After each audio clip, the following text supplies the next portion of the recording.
जगत भिखारी फिरत है, सबको दाता राम। कहो नानक मन सिमरते, पूरन होवै काम। जगत भिखारी फिरत है, सबको दाता राम। कहो नानक मन सिमरते, पूरन होवै काम। वाहिगुरु जी का खालसा, वाहिगुरु जी की फतेह। गुरु प्यारी साध संगत जीओ, श्लोक वारां ते वधीक बाणी दी चल रही लड़ीवार विचार तिस लड़ी दे तहत नौवें पातशाह धन गुरु तेग बहादुर महाराज जी की रसना तो उचारण किया होया 40 नंबर श्लोक जिसका पाठ आपां श्रवण किया। ये श्लोक धन गुरु ग्रंथ साहब जी के पावन अंक 1428 के उपर सुभाईमान है। सतगुरु जी इस पावन श्लोक फरमाते ने, जगत भिखारियों की तरह समाज विच दुनिया विच भटक रहा है, पर यह भुल गया है कि दाता एक ही है। वो एक दाता हर एक दे अंदर मौजूद है, समाया होया है। इसदा मतलब दात मंगण लई सानू किते बाहर भटकण की जरूरत नहीं है। सतगुरु जी ने इत्थे बहुत प्यारा बचन किया, जगत भिखारी फिरत है। जगत मंगता हो के समाज विच भटक रहा है। तो तुसीं वेखिया होएगा, जिन्ने भिखारी वध होणगे उन्ने दाते भी वध होणगे। अज समाज विच थां थां ते आपां वेखदे हां कि धर्म की दुनिया विच किन्ने दाते बन के बैठे ने, किन्नियां लोकां ने अपने अपने दाते बनाए ने। जप बाणी विच जपजी साहिब विच आपां रोज़ाना पढ़दे हां, गुरा एक दे बुझाई, मैनू एक गल बुझा दिओ, समझा दिओ, सबना जीआं का एक दाता। सारियां जीवां दा दाता एक है, सो मैं विसर ना जाए। दाता एक है पर वो मैनू भुल ना जाए, मैं अपनी जिंदगी विच उस दाते नूं विसार ना देवां। ये मेरी अंदर दी तमन्ना है। हुण गुरु अमरदास पातशाह जी बहुत प्यारा बचन करते हैं, सब जग फिर मैं देखिया।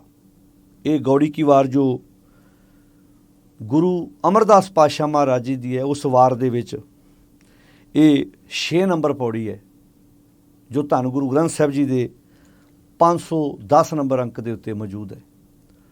देखो कितना प्यारा बचन क्या है, कहते सब जग फिर मैं देखिया, हर इको दाता। हुण ध्यान नाल सुणिओ जिहड़े बाणी समझ के पढ़न वाले स्रोते ने, कि गुरु अमरदास सरीरक तौर पर फिजिकल तौर पर सारे संसार का उन्होंने भ्रमण किया।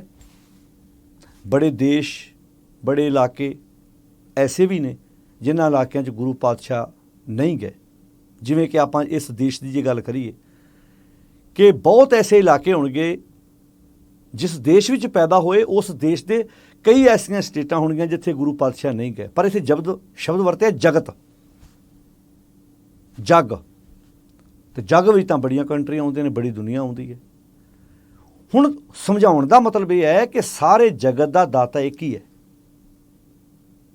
गुरु पातशाह भावें विचरे एक इलाके विच ने, पर उन्हां दा जिहड़ा मैसेज है, जिहड़ा सुनेहा है, वो समुची मानवता लई है। वो मानवता भावें वो किसी मजहब नाल संबंध रखती है, किसी बोली नाल संबंध रखती है, उन्हां दे वास्ते सुने। इसे करके ते भाई गुरदास जी ने यह शब्द वरतिया सी, जहर पीर जगत गुर बाबा।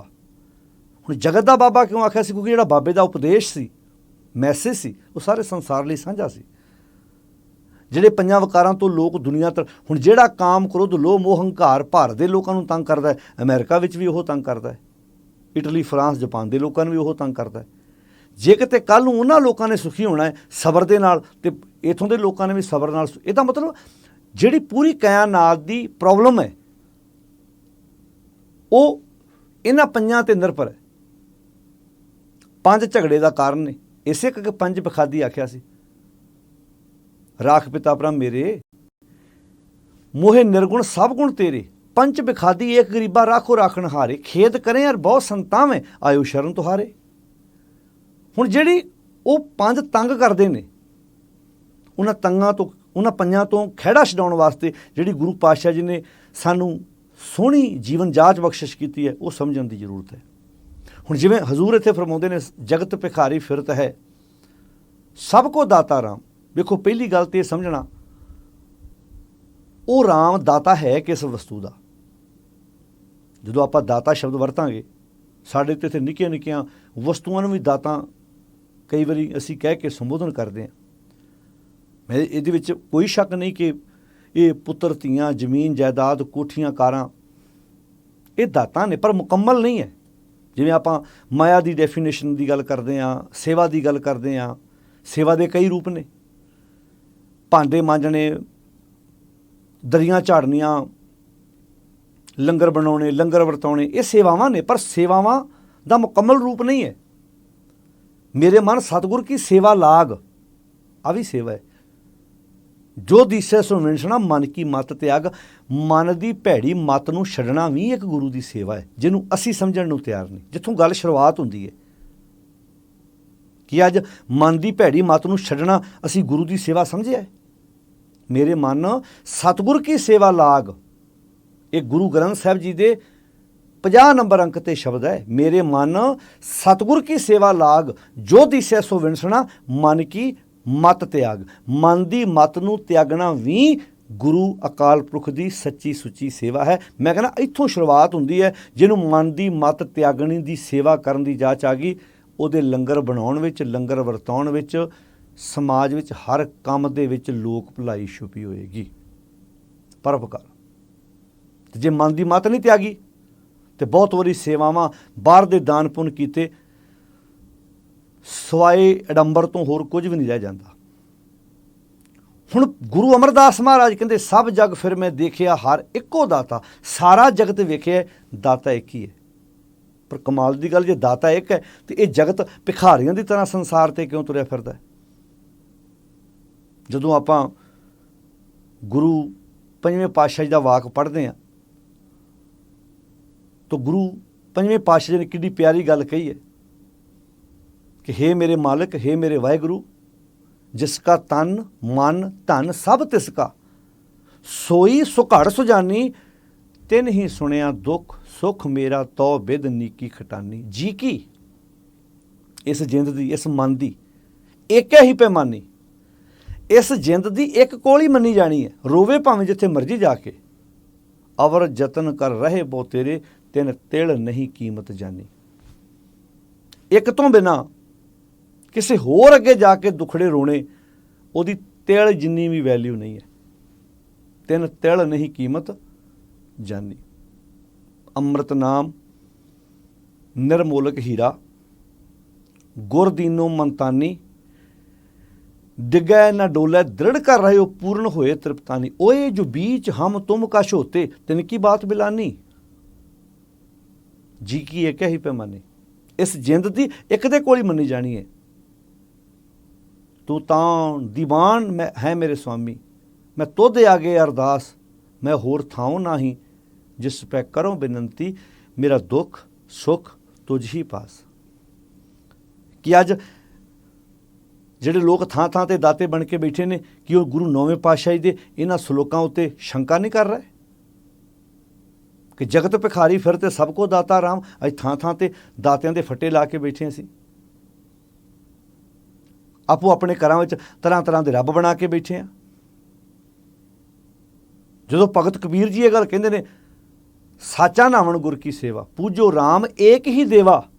ਇੱਥੇ ਸਭ ਕੋ ਦਾਤਾ ਰਾਮ ਕਿਹਾ, ਉੱਥੇ ਕਹਾ ਪੂਜੋ ਰਾਮ ਏਕ ਹੀ ਦੇਵਾ, ਸਾਚਾ ਨਾਵਣ ਗੁਰ ਕੀ ਸੇਵਾ। ਹੁਣ ਸੱਚਾ ਨਹਾਉਣਾ ਕੀ ਹੈ? ਇਹਦਾ ਮਤਲਬ ਜੇ ਸੱਚਾ ਨਹਾਉਣਾ ਗੁਰੂ ਦੀ ਸੇਵਾ, ਤੇ ਝੂਠਾ ਨਹਾਉਣਾ ਵੀ ਕੋਈ ਨਾ ਕੋਈ ਹੋਏਗਾ। ਝੂਠਾ ਨਹਾਉਣਾ ਕੀ ਹੈ? ਹੁਣ ਝੂਠਾ ਨਹਾਉਣਾ ਤੇ ਸੱਚੇ ਨਹਾਉਣੇ 'ਚ ਕੀ ਅੰਤਰ ਹੈ? ਸੁਣਿਓ ਹੁਣ ਧਿਆਨ ਨਾਲ। ਤਨ ਦੀ ਮੈਲ ਪਾਣੀ ਲਾਉਂਦਾ ਹੈ, ਝੂਠ ਤੇ ਨਹੀਂ ਹੈ, ਸੱਚ ਹੈ। ਤਨ ਦਾ ਇਸ਼ਨਾਨ ਪਾਣੀ ਨਾਲ ਕਰਾਈਏ ਤੇ ਤਨ ਦੀ ਮੈਲ ਪਾਣੀ ਉਤਾਰ ਦਿੰਦਾ ਹੈ, ਪਰ ਕੀ ਪਾਣੀ ਮਨ ਦੀ ਮੈਲ ਵੀ ਉਤਾਰ ਸਕਦਾ ਹੈ?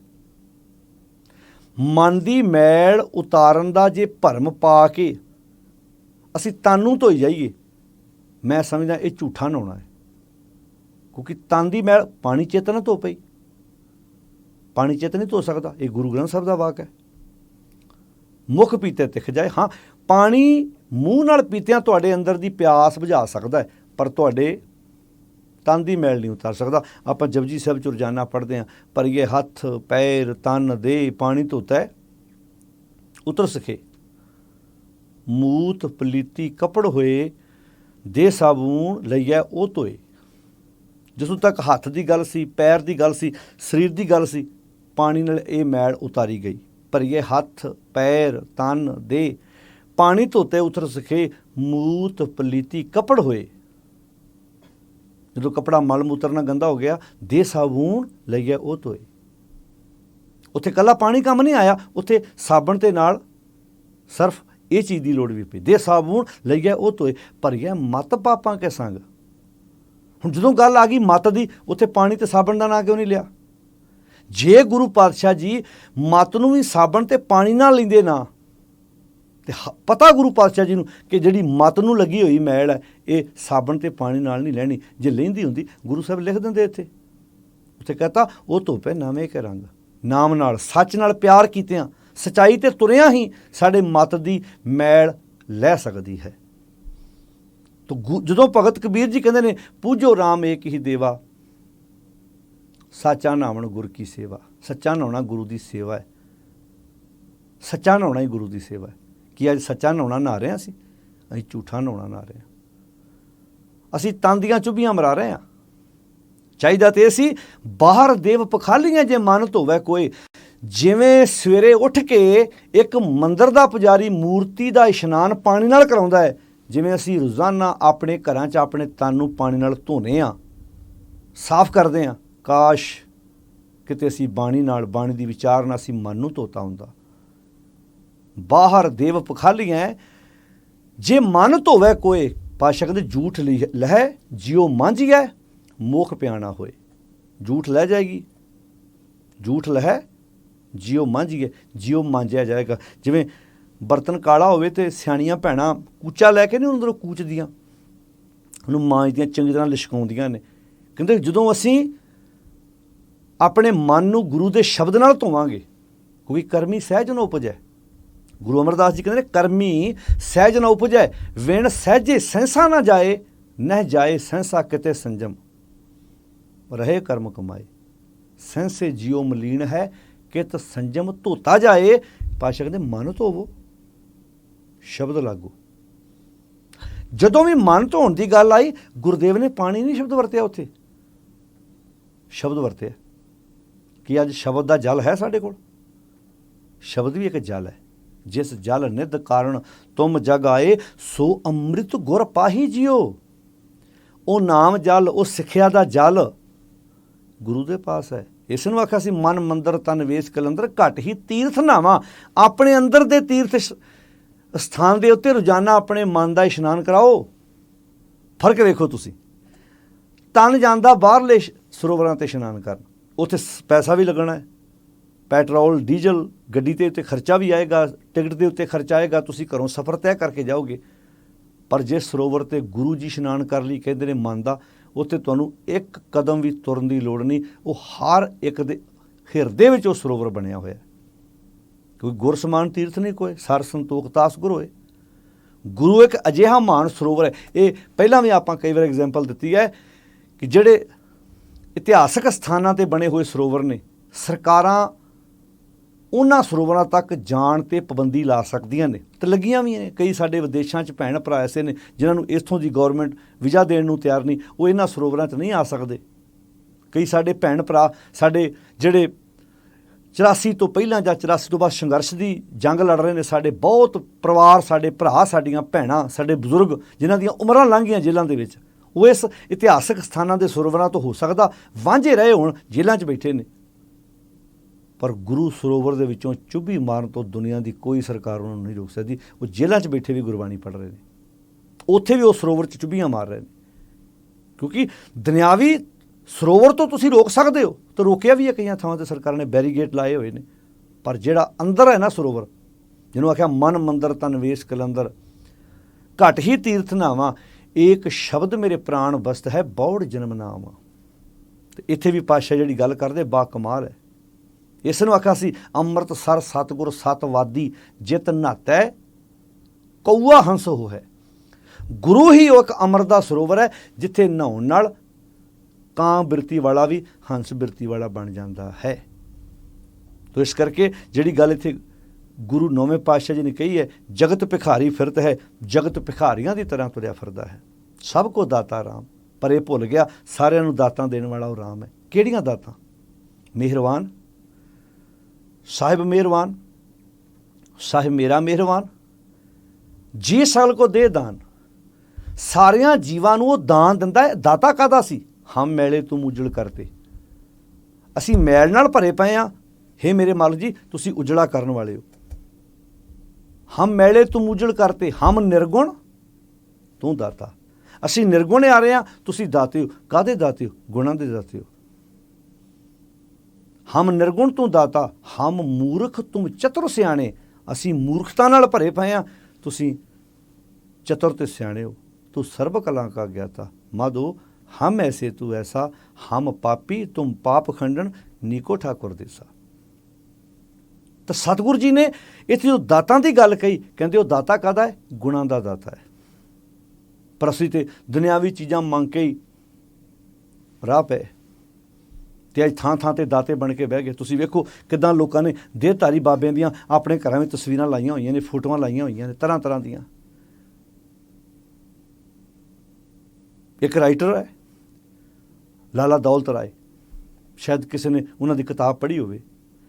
ਉਹਨਾਂ ਗੁਰੂ ਪਾਤਸ਼ਾਹ ਜੀ ਬਾਰੇ ਲਿਖਿਆ, ਭਾਰਤ ਦੇਸ਼ ਦੀ ਨਿੱਘਰ ਦੀ ਹਾਲਤ ਬਾਰੇ ਜਿਹੜੇ ਉਹਨਾਂ ਨੇ ਸ਼ਬਦ ਲਿਖੇ ਨੇ। ਉਹ ਕਹਿੰਦਾ ਭਾਰਤ ਦੇਸ਼ ਦੀ ਗੁਲਾਮੀ ਦਾ ਕਾਰਨ ਪਤਾ ਕੀ ਸੀ? ਸਭ ਤੋਂ ਵੱਡੀ ਗੱਲ ਹੈ, ਇੱਥੇ ਜੇ ਪਰਿਵਾਰ ਦੇ 10 ਜੀ ਨੇ ਤੇ 10 ਦੇ ਭਗਵਾਨ ਅਲੱਗ-ਅਲੱਗ ਹੈ, 5 ਜੀ ਨੇ ਤੇ 5 ਦੇ ਰੱਬ ਅਲੱਗ-ਅਲੱਗ ਹੈ। ਮਾਂ ਦਾ ਰੱਬ ਵੱਖਰਾ ਹੈ, ਧੀ ਦਾ ਰੱਬ ਵੱਖਰਾ ਹੈ, ਪਿਤਾ ਦਾ ਰੱਬ ਵੱਖਰਾ ਹੈ। ਕਹਿੰਦੇ ਜਿੱਥੇ ਤੁਹਾਡਾ ਅਕੀਦਾ ਹੀ ਇੱਕ ਨਹੀਂ ਹੈਗਾ, ਤੁਹਾਡੇ ਪਰਿਵਾਰ 'ਚ ਇਕੱਠ ਕਿੱਥੋਂ ਹੋਏਗਾ? ਤਾਂ ਸੱਚ ਜਾਣਿਓ ਅੱਜ ਇਹ ਹਾਲਤ ਆਪਣੇ ਪਰਿਵਾਰਾਂ 'ਚ ਵੀ ਮਾਰਿਓ ਧਿਆਨ। ਕਈ ਪਰਿਵਾਰਾਂ 'ਚ 2-2 3-3 ਬਾਬਿਆਂ ਨੂੰ ਮੰਨਿਆ ਜਾਂਦਾ ਹੈ। ਪਤਨੀ ਕਿਸੇ ਹੋਰ ਬਾਬੇ ਨੂੰ ਮੰਨਦੀ, ਪਤੀ ਕਿਸੇ ਹੋਰ ਬਾਬੇ ਨੂੰ ਮੰਨਦਾ ਹੈ। ਪਤੀ ਕਿਸੇ ਬਾਬੇ ਦਾ ਉਪਾਸ਼ਕ ਹੈ, ਪਤਨੀ ਗੁਰੂ ਗ੍ਰੰਥ ਸਾਹਿਬ ਨੂੰ ਮੰਨਦੀ ਹੈ। ਪਤਨੀ ਕਿਸੇ ਬਾਬੇ ਨੂੰ ਮੰਨਦੀ ਹੈ, ਪਤੀ ਗੁਰੂ ਗ੍ਰੰਥ ਸਾਹਿਬ ਨੂੰ ਮੰਨਦਾ ਹੈ। ਲੜਾਈ ਘਰਾਂ 'ਚ, ਕਲੇਸ਼। ਮੇਰਾ ਬਾਬਾ ਸਹੀ ਹੈ, ਤੁਹਾਡਾ ਬਾਬਾ ਗਲਤ ਹੈ। ਸਾਡੇ ਬਾਬੇ ਦੀ ਮਰਿਆਦਾ ਉੱਤਮ ਹੈ, ਤੁਹਾਡੇ ਬਾਬੇ ਦੀ ਮਰਿਆਦਾ ਨੀਵੀਂ ਹੈ। ਮੈਂ ਇੱਦਾਂ, ਤੂੰ ਗਲਾਸ ਨੂੰ ਹੱਥ ਲਾਤਾ, ਮੈਂ ਪਾਣੀ ਨਹੀਂ ਪੀਣਾ। ਹੁਣ ਤੂੰ ਭੋਜਨ ਨੂੰ ਹੱਥ ਲਾਤਾ, ਹੁਣ ਭੋਜਨ ਪਿੱਟਿਆ ਗਿਆ। ਕਈਆਂ ਘਰਾਂ 'ਚ ਤਾਂ ਨਸ਼ੇ ਦੀ ਲੜਾਈ ਹੈ ਨਾ। ਕਈਆਂ ਘਰਾਂ 'ਚ ਬਹੁਤੇ ਧਾਰਮਿਕ ਹੋਣ ਕਰਕੇ ਵੀ ਲੜਾਈਆਂ ਪੈ ਜਾਂਦੀਆਂ ਨੇ, ਕਿਉਂਕਿ ਤੱਤੀ ਤੋਏ ਨਾ ਪਲਵੇ ਜੇ ਜਲ ਟੁੱਬੀ ਦੇ। ਜਿਹੜੀ ਫਸਲ ਨੂੰ ਪਾਣੀ ਨਹੀਂ ਮਿਲਿਆ, ਉਹਨੂੰ ਪਾਣੀ ਮਿਲ ਜਾਏ ਤਾਂ ਹਰੀ ਹੋ ਜਾਂਦੀ ਹੈ। ਪਰ ਜਿਹੜੀ ਫਸਲ ਜ਼ਿਆਦਾ ਪਾਣੀ ਨਾਲ ਗਲ ਜਾਏ ਨਾ, ਉਹਨੂੰ ਦੁਬਾਰਾ ਕੌਣ ਹਰਿਆ ਕਰੇਗਾ? ਉਹਨੂੰ ਕੌਣ ਹਰਿਆ ਕਰ ਸਕਦਾ? ਤੱਤੀ ਤੋਏ ਨਾ ਪਲਵੇ ਜੇ ਜਲ ਟੁੱਬੀ ਦੇ। ਹੁਣ ਪੱਕੀ ਗੱਲ ਤੇ ਇਹ ਸੀ ਵੀ ਜਿਹੜਾ ਬੰਦਾ ਅੱਜ ਨਸ਼ਾ ਕਰਦਾ ਹੈ, ਜਿਹਨੂੰ ਗੁਰਮਤਿ ਦਾ ਨਹੀਂ ਪਤਾ, ਕੱਲ੍ਹ ਨੂੰ ਹੋ ਸਕਦਾ ਉਹਨੂੰ ਗੁਰਮਤਿ ਦਾ ਪਤਾ ਲੱਗ ਜਾਏ ਤੇ ਉਹ ਸਿੱਧੇ ਰਸਤੇ ਪੈ ਜਾਏ। ਤੇ ਜਿਹਨੂੰ ਬਹੁਤੇ ਧਾਰਮਿਕ ਹੋਣ ਕਰਕੇ ਜਿਹੜਾ ਬੰਦਾ ਇਸੇ ਹੰਕਾਰ 'ਚ ਹੀ ਮਰ ਗਿਆ, ਦੱਸੋ ਭਲਾ ਉਹਨੂੰ ਤੁਸੀਂ ਕਿੱਦਾਂ ਸੁਧਾਰੋਗੇ? ਤੁਸੀਂ ਗੁਰੂ ਗ੍ਰੰਥ ਸਾਹਿਬ ਦੀ ਬਾਣੀ ਨੂੰ ਧਿਆਨ ਨਾਲ ਪੜ੍ਹ ਕੇ ਵੇਖੋ, ਜਿੱਥੇ ਵਿਸ਼ੇ ਵਕਾਰੀਆਂ ਨੂੰ ਤੇ ਸੰਬੋਧਨ ਕੀਤਾ ਹੀ ਹੋਇਆ ਵੀ ਸੁਧਰ। ਬਹੁਤੀਆਂ ਥਾਵਾਂ 'ਤੇ ਬਹੁਤੇ ਧਾਰਮਿਕ ਲੋਕੀ ਜਿਹੜੇ ਧਾਰਮਿਕ ਅਖਬਾਰ ਸੀ, ਉਹਨਾਂ ਦੀ ਵੀ ਸਤਿਗੁਰ ਨੇ ਪੂਰੀ ਛਿੱਲ ਲਾਈ ਹੈ। ਹੁਣ ਮਾਥੇ ਤਿਲਕ ਹੱਥ ਮਾਲਾ ਬੰਨਾ ਕੌਣ ਲੋਕ ਸੀ ਜਿਹੜੇ ਆਪਣੇ ਆਪ ਨੂੰ ਧਾਰਮਿਕ ਅਖਵਾਉਂਦੇ ਸੀ? ਗਊ ਬ੍ਰਾਹਮਣ ਕਉ ਕਰ ਲਾਵੋ, ਗੋਬਰ ਤਰਨਾ ਜਾਈ, ਧੋਤੀ ਟਿੱਕਾ ਤੈ ਜਪ ਮਾਲੀ, ਧਾਨ ਮਲੇਸ਼ਾਂ ਖਾਈ। ਕੌਣ ਲੋਕ ਸੀ ਜਿਹੜੇ ਆਪਣੇ ਆਪ ਨੂੰ ਧਾਰਮਿਕ ਅਖਵਾਉਂਦੇ ਸੀ? ਮਾਨਸ ਖਾਣੇ ਕਰੇ ਨਵਾਜ਼, ਛੁਰੀ ਵਗਾਣ ਤਿੰਨ ਗੱਲ ਤਾਂ। ਕੌਣ ਲੋਕ ਸੀ ਜਿਹੜੇ ਆਪਣੇ ਆਪ ਨੂੰ ਧਾਰਮਿਕ ਅਖਵਾਉਂਦੇ ਸੀ? ਤੋ ਇਹ ਤੋਂ ਪਤਾ ਲੱਗਦਾ ਵੀ ਗੁਰਦੇਵ ਪਿਤਾ ਮਹਾਰਾਜ ਜੀ ਨੇ ਜਿਹੜੇ ਵੀ ਆਪਣੇ ਆਪ ਨੂੰ ਧਾਰਮਿਕ ਅਖਬਾਰ ਐ ਸੀ, ਪਰ ਅੰਦਰ ਧਰਮ ਨਾਂ ਦੀ ਕੋਈ ਕਣੀ ਨਹੀਂ ਸੀ ਹੈਗੀ। ਸਤਿਗੁਰੂ ਜੀ ਨੇ ਪੂਰਾ ਸਮਾਜ ਦੇ ਸਾਹਮਣੇ ਨੰਗਿਆਂ ਕੀਤਾ। ਕੱਲ ਮੈਂ ਰਾਮ ਨਾਮ ਸਾਰ, ਅੱਖੀਂ ਤਾਂ ਮਿਟੇ ਨਾਕ ਪਕੜੇ, ਠੱਗਣ ਕੋ ਸੰਸਾਰ, ਮਹਾਰਾਜ ਨੇ ਕਿਹਾ ਬਾਣੀ 'ਚ। ਹੁਣ ਇੱਥੇ ਗੁਰਦੇਵ ਜੀ ਕਹਿੰਦੇ ਜਗਤ ਭਿਖਾਰੀ ਫਿਰਤ ਹੈ, ਸਭ ਕੋ ਦਾਤਾ ਰਾਮ। ਜਗਤ ਭਿਖਾਰੀਆਂ ਦੀ ਤਰ੍ਹਾਂ ਤੁਰਿਆ ਫਿਰਦਾ ਹੈ। ਜਿਹੜਾ ਇੱਕ ਦਾਤਾ ਰਾਮ ਹੈ ਉਹਦੇ ਨਾਲ ਸਾਂਝ ਹੀ ਨਹੀਂ ਪਾਈ। ਹੁਣ ਜੇ ਅਸੀਂ ਭਟਕ ਕਿਉਂ ਰਹੇ ਹਾਂ? ਕਿਉਂਕਿ ਅਸੀਂ ਆਪਣੇ ਅੰਦਰ ਬੈਠੇ ਦਾਤੇ ਉਸ ਰਾਮ ਨਾਲ, ਪਰਿਪੂਰਨ ਪਰਮਾਤਮਾ ਨਾਲ ਸਾਂਝ ਹੀ ਨਹੀਂ ਪਈ। ਅੰਤਰਾਤਮੇ ਆਪਣੇ ਆਪ 'ਚ ਟਿਕਣਾ। ਤੋ ਇੱਥੇ ਸ਼ਬਦ ਵਰਤਿਆ ਕਹੋ ਨਾਨਕ ਮਨ ਸਿਮਰ ਤੇ, ਹੇ ਨਾਨਕ ਆਖ ਹੇ ਮਨ ਉਹਨੂੰ ਸਿਮਰ, ਪੂਰਨ ਹੋਵੇਂ ਕਾਮ, ਤੇਰੀ ਜ਼ਿੰਦਗੀ ਦੇ ਕੰਮ ਪੂਰੇ ਹੋ ਜਾਣਗੇ। ਕਿਹੜੇ ਕੰਮ ਪੂਰੇ ਹੋਣਗੇ?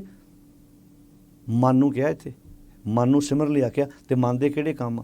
ਮਨ ਦਾ ਕਾਰਜ ਇਹ ਹੈ, ਅੱਖਾਂ ਦੀ ਡਿਊਟੀ ਸਹੀ ਹੋ ਜਾਏਗੀ, ਅੱਖਾਂ ਸਹੀ ਵੇਖਣਗੀਆਂ, ਕੰਨ ਸਹੀ ਸੁਣਨਗੇ, ਜ਼ੁਬਾਨ ਸਹੀ ਬੋਲੇਗੀ। ਮਨ ਦਾ ਇਹ ਸਾਰਾ ਪਰਿਵਾਰ, ਇਸ ਨੂੰ ਆਖਿਆ ਸੀ ਦੀਨ ਦਿਆਲ ਭਰੋਸਾ ਤੇਰਾ, ਸਭ ਪਰਿਵਾਰ ਚੜਾਇਆ ਬੇੜੇ, ਸਾਰਾ ਪਰਿਵਾਰ ਸਾਰਾ ਕੁਟੰਬ ਨਾ ਹੁਣ ਮੈਂ ਤੇਰੇ ਨਾਮ ਦੇ ਬੇੜੇ ਵਿੱਚ ਚਾੜ ਦਿੱਤਾ। ਸਹੀ ਹੋ ਗਿਆ, ਹੁਣ ਪੂਰਨ ਹੋਵੇ ਕੰਮ, ਹੁਣ ਕੰਮ ਪੂਰੇ ਹੋ ਗਏ ਆ, ਕੰਮ ਸਿਰੇ ਲੱਗੇ ਹੁਣ। ਤੋ ਸਾਧ ਸੰਗਤ ਜੀ, ਇਹ ਗੱਲਾਂ ਬਹੁਤ ਧਿਆਨ ਮੰਗਦੀਆਂ ਨੇ ਗੁਰੂ ਪਾਤਸ਼ਾਹ ਜੀ ਦੀਆਂ, ਵੀ ਜਿੱਥੇ ਸਤਿਗੁਰੂ ਜੀ ਨੇ, ਹੁਣ ਮੈਂ ਕਹਿੰਦਾ ਇਹਨਾਂ ਸਲੋਕਾਂ ਨੂੰ ਬਹੁਤ ਧਿਆਨ ਨਾਲ ਸਮਝਣ ਤੇ ਵਿਚਾਰਨ ਦੀ ਸਾਨੂੰ ਜ਼ਰੂਰਤ ਹੈ। ਅੱਜ ਕਿੰਨੇ ਕਿੰਨੇ ਦਾਤੇ ਬਣ ਕੇ ਬਹਿ ਗਏ ਨੇ, ਕਿੱਦਾਂ ਲੋਕਾਂ ਨੇ ਫੱਟੇ ਲਾਏ ਹੋਏ ਨੇ ਆਪੋ ਆਪਣੇ ਘਰਾਂ ਵਿੱਚ। ਗੱਡੀਆਂ ਵੇਖੋ ਤੁਸੀਂ, ਟਰੱਕਾਂ ਦੇ ਉੱਤੇ, ਗੱਡੀਆਂ ਦੇ ਡੈਸ਼ਬੋਰਡ ਉੱਤੇ ਕਿੱਦਾਂ ਕਿੱਦਾਂ ਆਪਣੇ ਆਪਣੇ ਭਗਵਾਨਾਂ ਦੀਆਂ ਫੋਟੋਆਂ ਲਾਈਆਂ। ਸਵੇਰੇ ਉੱਠ ਕੇ ਇੱਦਾਂ ਅਸੀਂ ਨਮਸਕਾਰ ਕਰਕੇ ਤੁਰਦੇ ਹਾਂ। ਅਤੇ ਜੇ ਅਸੀਂ ਇਹ ਸੋਚੀਏ ਹਰ ਇੱਕ ਦੇ ਅੰਦਰ ਉਹ ਰੱਬ ਬੈਠਾ ਹੋਇਆ। ਆਪਣੀ ਕਿਰਤ ਪ੍ਰਤੀ ਇਮਾਨਦਾਰੀ ਲੈ ਆਓ, ਆਪਣੇ ਕੰਮ ਪ੍ਰਤੀ ਇਮਾਨਦਾਰੀ ਲੈ ਆਓ। ਇਹ ਗੱਲ ਮੈਂ ਸੈਂਕੜੇ ਵਾਰ ਸਟੇਜਾਂ 'ਤੇ ਕਹੀ ਹੈ। ਜਿਹੜਾ ਵੀ ਕੰਮ ਕਰਦੇ ਹੋ, ਜੇ ਕਿਸਾਨ ਆਪਣੀ ਫਸਲ ਪ੍ਰਤੀ, ਜ਼ਮੀਨ ਪ੍ਰਤੀ ਇਮਾਨਦਾਰੀ ਲਿਆਉਂਦਾ ਹੈ ਤਾਂ ਜ਼ਮੀਨ ਫਿਰ ਉਹਦਾ ਘਰ ਭਰ ਦਿੰਦੀ ਹੈ। ਤੁਸੀਂ ਕੋਈ ਜੌਬ ਕਰਦੇ ਹੋ, ਤੁਸੀਂ ਗੱਡੀ ਚਲਾਉਂਦੇ ਹੋ, ਟਰੱਕ ਚਲਾਉਂਦੇ ਹੋ, ਭਾਵੇਂ ਤੁਸੀਂ ਕਿਰਾਏ 'ਤੇ ਚਲਾਉਂਦੇ ਹੋ, ਜਦੋਂ ਤੱਕ ਉਹ ਗੱਡੀ 'ਤੇ ਤੁਸੀਂ ਬੈਠੇ ਹੋ, ਗੱਡੀ ਨੂੰ ਆਪਣੀ ਸਮਝ ਕੇ ਉਹਦੀ ਦੇਖਭਾਲ ਕਰੋ। ਅਤੇ ਗੱਡੀ ਪਤਾ ਕੀ ਸੋਚਦੀ ਹੈ? ਜੇ ਮੇਰਾ ਮਾਲਕ ਰਾਤ ਰਾਤ ਜਾ ਕੇ ਮੇਰੀ ਵਰਤੋਂ ਕਰਦਾ, ਸੇਵਾ ਸੰਭਾਲ ਕਰਦਾ, ਅਤੇ ਮੈਂ ਇਹਦੇ ਬੱਚਿਆਂ ਨੂੰ ਭੁੱਖੇ ਨਹੀਂ ਮਰਨ ਦੇਣਾ। ਤੁਸੀਂ ਕੋਈ ਵੀ ਕੰਮ ਕਰਦੇ ਹੋ, ਜੌਬ ਕਰਦੇ ਹੋ, ਤੁਸੀਂ ਆਪਣੀ ਕਿਰਤ ਪ੍ਰਤੀ ਇਮਾਨਦਾਰ ਹੋਣਾ ਬਹੁਤ ਵਧੀਆ ਗੱਲ ਹੈ, ਜ਼ਰੂਰੀ ਗੱਲ ਹੈ। ਅਤੇ ਸੱਚੀ ਸੁੱਚੀ ਕਿਰਤ, ਧਰਮ ਦੀ ਕਿਰਤ, ਕਿਸੇ ਦਾ ਨੁਕਸਾਨ ਨਹੀਂ ਕਰਨਾ, ਕਿਸੇ ਦਾ ਭਲਾ ਕਰਨਾ। ਘਰ ਲੈ ਕੇ ਆਉਣੇ ਪੈਸੇ ਮਾਫ ਕਰਨਾ। ਸਾਡੇ ਬੋਲਣ 'ਚ, ਸਾਡੇ ਤੁਰਨ 'ਚ ਹੰਕਾਰ ਦੀ ਝਲਕ ਨਾ ਹੋਵੇ। ਜਿਹੜਾ ਸਤਿਗੁਰੂ ਜੀ ਨੇ ਨਿਮਰਤਾ ਸ਼ਬਦ ਵਰਤਿਆ ਸੀ ਨਾ, ਬਹੁਤ ਪਿਆਰਾ ਸੀ, ਵੀ ਸਮਾਜ ਵਿੱਚ ਝੁਕੇ ਰਹਿਣਾ, ਜਿਹਨੂੰ ਅਸੀਂ, ਜਦੋਂ ਅਸੀਂ ਗੁਰੂ ਗ੍ਰੰਥ ਸਾਹਿਬ ਦੀ ਬਾਣੀ ਵਿੱਚੋਂ ਪੜ੍ਹਦੇ ਹਾਂ, ਰੱਖ ਗਰੀਬੀ ਵੇਸ, ਵੇਸ ਗਰੀਬੀ ਰੱਖਣ ਦਾ ਅਰਥ ਨਹੀਂ ਵੀ ਤੇਰੇ ਕੱਪੜੇ ਫਟੇ ਹੋਣ, ਉਹਦਾ ਮਤਲਬ ਸੀ ਤੇਰਾ ਰਹਿਣ ਸਹਿਣ ਜਿਹੜਾ ਮਰਜ਼ੀ ਵਧੀਆ ਹੋਵੇ, ਪਰ ਤੂੰ ਹਰ ਇੱਕ ਨੂੰ ਕਲਾਵੇ 'ਚ ਲਵੇਂ। ਆਹ ਵੋਟਾਂ ਵੇਲੇ ਹੋ ਰਿਹਾ ਨਾ, ਕਿੱਦਾਂ ਮੁੱਖ ਮੰਤਰੀ, ਕਿੱਦਾਂ MP, ਕਿਵੇਂ MLA, ਕਿੱਦਾਂ ਆਮ ਬੰਦਿਆਂ ਨੂੰ ਜੱਫੀਆਂ ਪਾ ਰਹੇ, ਕਿੱਦਾਂ ਸੈਲਫੀਆਂ ਲੈ ਰਹੇ ਨੇ। ਜੇ ਇਹ 22 ਦੀ ਇਲੈਕਸ਼ਨ ਲਈ ਸਟੰਟ ਹੋ ਰਿਹਾ ਹੈ ਤਾਂ ਫਿਰ ਨਾਟਕ ਹੈ। ਅਤੇ ਜੇ ਕਿਤੇ ਹਰ ਵਕਤ ਹੀ ਇੱਦਾਂ ਹੋਵੇ, ਹੁਣ ਜਿਹੜੇ ਵਿਦੇਸ਼ਾਂ 'ਚ ਜਿਹੜੇ ਮੰਤਰੀ ਆ, ਪ੍ਰਧਾਨ ਮੰਤਰੀ ਆ, ਰਾਸ਼ਟਰਪਤੀ ਆ, ਉਹ ਕਿੱਦਾਂ ਆਮ ਲੋਕਾਂ ਨੂੰ ਮਿਲਦੇ ਆ, ਉਹਨਾਂ ਵਾਸਤੇ ਉਹ ਹਰਮਨ ਪਿਆਰੇ ਆ। ਉਹ ਕਹਿੰਦੇ ਸਾਡਾ ਲੀਡਰ ਸਾਡੇ ਵਿੱਚ ਰਹਿੰਦਾ 24 ਘੰਟੇ। ਇੱਥੇ ਤੁਸੀਂ, ਇੱਥੇ ਹੁਣ ਥੋੜ੍ਹੇ ਦਿਨ ਰਹਿਣਾ ਇਹਨਾਂ ਨੇ, 22 ਤੱਕ ਰਹਿਣਾ, 22 ਤੋਂ ਬਾਅਦ ਆਮ ਬੰਦੇ ਨੂੰ ਮਿਲਣਾ ਵੀ ਨਹੀਂ। ਅਤੇ ਜੇ ਸਦਾ ਰਹਿਣ, ਮੈਂ ਸਮਝਦਾ ਜੇ ਕਿਤੇ ਇੱਕ ਮੁੱਖ ਮੰਤਰੀ ਸਦਾ ਲੋਕਾਂ 'ਚ ਆਮ ਵਿਚਰ ਲੱਗ ਪਏ, ਮੈਨੂੰ ਨਹੀਂ ਲੱਗਦਾ ਵੀ ਦੁਨੀਆ ਦੀ ਕੋਈ ਤਾਕਤ ਉਹਨੂੰ ਹਰਾ ਜੂ। ਪਰ ਜੇ ਉਹ ਕੰਮ ਵੀ ਨਾਲ ਸਹੀ ਕਰੇ, ਤੇ ਉਹ ਜਿਹੜੇ ਟੀਚਰਾਂ ਪ੍ਰਤੀ ਜੋ ਉਹਨਾਂ ਦੇ ਫਰਜ਼ ਬਣਦੇ ਆ, ਪੁਲਿਸ ਮੁਲਾਜ਼ਮਾਂ ਪ੍ਰਤੀ ਜੋ ਫਰਜ਼ ਬਣਦੇ ਆ, ਫੌਜ, ਜੋ ਉਹਨਾਂ ਦੇ ਜਿਹੜੇ ਉਹਦੇ ਸਟੇਟ ਦੇ ਜੋ ਵਸਨੀਕ ਲੋਕ ਨੇ, ਜੋ ਸਟੇਟ ਦੇ ਅਧਿਕਾਰ ਨੇ, ਜੋ ਸਹੂਲਤਾਂ ਨੇ, ਪੂਰੀਆਂ ਪਬਲਿਕ ਨੂੰ ਦੇਵੇ, ਮੈਨੂੰ ਲੱਗਦਾ ਕਿ ਬੋਰਡ ਲਾਉਣ ਦੀ ਵੀ ਲੋੜ ਨਹੀਂ ਪੈਣੀ ਅਗਲੇ ਸਾਲ। ਉਹਨਾਂ ਦੇ MLA ਨੂੰ ਬੋਰਡ ਲਾਉਣ ਦੀ ਲੋੜ ਨਹੀਂ ਪੈਣੀ, ਸਾਨੂੰ ਵੋਟ ਪਾਓ। ਫਿਰ ਉਹਨਾਂ ਨੂੰ ਇਹ ਸਟੰਟ ਖੇਡਣ ਦੀ ਵੀ ਲੋੜ ਨਹੀਂ ਕਿ ਮੈਂ ਤੁਹਾਡੇ ਧਰਮ ਨੂੰ ਮੰਨਦਾ। ਉਹ ਕਹਿਣਗੇ ਧਰਮ ਤੇਰਾ ਆਪਣਾ ਵਾ, ਤੇਰਾ ਅਕੀਦਾ। ਇਹ ਉਹਨਾਂ ਲੋਕਾਂ ਨੂੰ ਨਾਟਕ ਖੇਡਣਾ ਪੈਂਦਾ ਜਿਨ੍ਹਾਂ ਦੇ ਕੰਮਾਂ ਵਿੱਚ ਬੇਈਮਾਨੀ ਆ, ਜਿਨ੍ਹਾਂ ਨੇ ਅਖੀਰਲੇ 2.5-3 ਮਹੀਨੇ ਆਣ ਕੇ ਹੱਥ ਜੋੜਨੇ ਆ, ਅਤੇ ਮਗਰੋਂ ਫਿਰ ਲਗਾਤਾਰ ਫਿਰ 4.5 ਸਾਲ ਰੱਜ ਕੇ ਪਬਲਿਕ ਨੂੰ ਮਾਰਨਾ ਵੀ ਆ, ਕੁੱਟਣਾ ਵੀ ਆ। ਜਿਵੇਂ ਹੁਣ ਵੇਖੋ ਟਰਾਂਸਪੋਰਟ ਮੰਤਰੀ ਜਿਹੜੇ ਸਾਡੇ ਆ, ਉਹ ਕਿੱਦਾਂ ਬੱਸਾਂ 'ਚ ਸਫ਼ਰ ਕਰਦੇ ਆ। ਅਤੇ ਜੇ ਇਹ ਸਦਾ ਹੀ ਇੱਦਾਂ ਸਹੂਲਤਾਂ ਦੇਣ, ਮੈਨੂੰ ਨਹੀਂ ਲੱਗਦਾ ਵੀ ਕਿਸੇ ਨੂੰ ਕੋਈ ਮੁਸ਼ਕਿਲ ਆਵੇਗੀ। ਦੇਖੋ ਵਧੀਆ ਗੱਲ ਆ, ਜੇ ਕੋਈ ਚੰਗਾ ਕੰਮ ਕਰਦਾ ਸਾਨੂੰ ਸਲਾਹੁਣਾ ਕਰਨੀ ਚਾਹੀਦੀ। ਜੇ ਕੋਈ ਕਰ ਰਿਹਾ, ਕਾਸ਼ ਕਿਤੇ ਇਹ ਸੱਚੇ ਹੋ ਜਾਣ। ਇੱਦਾਂ ਹੀ ਮੈਂ ਕਹਿੰਦਾ ਨਾਟਕ ਕਰਦਿਆਂ ਸੱਚੀ ਸੱਚੇ ਹੋ ਜਾਣ, ਅਤੇ ਕਿਆ ਬਾਤ ਹੈ ਜੀ। ਫਿਰ ਤਾਂ ਆਪਣੇ ਇਸ ਸਟੇਟ ਦੀ ਕਾਇਆ ਕਲਪ ਹੋ ਸਕਦੀ ਹੈ, ਵਧੀਆ ਬਣ ਸਕਦਾ। ਪਰ ਜੇ ਕੋਈ ਇੱਦਾਂ ਕਰੇ ਤਾਂ ਤੇ ਕਦੀ ਕਦੀ ਸੋਚੋ, ਜੇ ਸੱਚੀ ਨਾਟਕ ਕਰਕੇ ਵੀ ਤੁਹਾਨੂੰ ਚੰਗਾ ਲੱਗ ਰਿਹਾ, ਅਤੇ ਇਹਨੂੰ ਸੱਚਾ ਕਰਕੇ ਵੇਖੋ ਕਿੰਨਾ ਲੋਕਾਂ ਨੂੰ ਸਕੂਨ ਮਿਲੇਗਾ। ਜੇ ਹੁਣ ਆਪਾਂ ਵੇਖਦੇ ਹਾਂ ਅੱਧੀ ਰਾਤ ਜਦੋਂ CM ਆਣ ਕੇ ਬਾਹਰ ਬੈਠ ਕੇ ਲੋਕਾਂ ਦੀਆਂ ਗੱਲਾਂ ਸੁਣਦਾ ਹੈ, ਲੋਕ ਕਿੰਨਾ ਪਿਆਰ ਦਿੰਦੇ ਨੇ। ਅਤੇ ਜੇ ਤੁਸੀਂ ਚਾਹੁੰਦੇ ਹੋ ਕਿ ਸਦਾ ਤੁਹਾਨੂੰ ਪਿਆਰ ਮਿਲੇ, ਤਾਂ ਸਦਾ ਲੋਕਾਂ ਦੇ ਵਿੱਚ ਵਿਚਰੋ, ਕੰਮ ਕਰੋ ਲੋਕਾਂ ਦੇ। ਵੇਖਿਓ ਲੋਕੀ ਤੁਹਾਨੂੰ ਅੱਖਾਂ ਦੇ ਤਾਰੇ। ਮੈਂ ਸਮਝਦਾ ਤੁਹਾਨੂੰ ਕਿਸੇ ਧਾਰਮਿਕ ਸਥਾਨ ਮੱਥਾ ਟੇਕ ਕੇ ਉਹਨਾਂ ਕੋਲੋਂ ਵੋਟਾਂ ਲੈਣ ਦੀ ਲੋੜ ਹੀ ਨਹੀਂ ਪੈਣੀ। ਤੁਸੀਂ ਤਾਂ ਪਬਲਿਕ ਵਿੱਚੋਂ ਹੀ ਰੱਬ ਵੇਖ ਲੈਣਾ। ਜਿਸ ਮਾਂ ਨਾਲ ਤੁਸੀਂ ਜੱਫੀ ਪਾ ਕੇ ਬਾਪੂ ਨੂੰ ਗਲਵਕੜੀ 'ਚ ਲੈ ਲਿਆ, ਉਹਦੇ ਅੰਦਰ ਬੈਠੇ ਤੁਸੀਂ ਭਗਵਾਨ ਨੂੰ ਆਪਣੇ ਆਪ ਹੀ ਪੜ੍ਹ ਲਿਆ। ਉਹਨਾਂ ਕਹਣਾ ਭਾਈ ਠੀਕ ਹੈ, ਤੇਰਾ ਅਕੀਦਾ ਜੋ ਮਰਜ਼ੀ ਹੈ, ਪਰ ਅਸੀਂ ਵੇਖ ਲਿਆ ਤੁਸੀਂ ਇਨਸਾਨੀਅਤ ਨੂੰ ਪਿਆਰ ਕਰਦੇ ਹੋ। ਤੋ ਆਓ, ਜਗਤ ਭਿਖਾਰੀ ਫਿਰਤ ਹੈ ਸਭ ਕੋ ਦਾਤਾ ਰਾਮ, ਜਗਤ ਠੋਕਰਾਂ ਕਿਉਂ ਖਾ ਰਿਹਾ? ਕਿਉਂਕਿ ਇੱਕ ਰਾਮ ਨਾਲ ਸਾਂਝ ਨਹੀਂ ਪਈ। ਆਓ ਆਪਣੇ ਅੰਤਰਾਤਮੇ ਉਸ ਰਾਮ ਨਾਲ ਸਾਂਝ ਪਾਈਏ। ਕਹੋ ਨਾਨਕ ਮਨ ਸਿਮਰ ਤੇ ਹੇ ਨਾਨਕ ਆਖ, ਹੇ ਮਨਾ ਸਿਮਰ ਪੱਕਾ ਹੋ ਜਾ, ਉਸ ਰਾਮ ਨਾਲ ਸਾਂਝ ਪਾ ਲਾ, ਪੂਰਨ ਹੋਵੇਂ ਕਾਮ, ਤੇਰੀ ਜ਼ਿੰਦਗੀ ਦੇ ਤਮਾਮ ਕੰਮ ਪੂਰੇ ਹੋ ਜਾਣਗੇ। ਜਦੋਂ ਇਹ ਮਨ ਦਾ ਟੱਬਰ ਸਹੀ ਹੋ ਗਿਆ ਤੇ ਜਿਸ ਟੱਬਰ 'ਚ ਤੁਸੀਂ ਵਸਦੇ ਹੋ ਉਹ ਟੱਬਰ ਵੀ ਸਹੀ ਹੋਏਗਾ, ਉਹ ਸਮਾਜ, ਉਹ ਸਟੇਟ, ਉਹ ਦੇਸ਼, ਉਹ ਦੁਨੀਆ ਆਪਣੇ ਆਪ ਖੂਬਸੂਰਤ ਬਣੇਗੀ। ਬਾਣੀ ਪੜ੍ਹਿਆ ਕਰੋ, ਸਹਿਜ ਪਾਠ ਕਰਿਆ ਕਰੋ। ਗੁਰਬਾਣੀ ਦੀ ਵਿਚਾਰ ਬਹੁਤ ਜ਼ਰੂਰੀ ਹੈ, ਭਾਵੇਂ ਥੋੜ੍ਹੀ ਕਰੋ, ਤੇ ਗੁਰਬਾਣੀ ਮੁਤਾਬਕ ਆਪਣੇ ਮਨ ਨੂੰ ਘੜਨ ਦੀ ਕੋਸ਼ਿਸ਼ ਕਰੀਏ। ਸਾਰਿਆਂ ਦਾ ਧੰਨਵਾਦ। ਫਤਿਹ ਬੁਲਾਓ ਜੀ। ਵਾਹਿਗੁਰੂ ਜੀ ਕਾ ਖਾਲਸਾ, ਵਾਹਿਗੁਰੂ ਜੀ ਕੀ ਫਤਿਹ।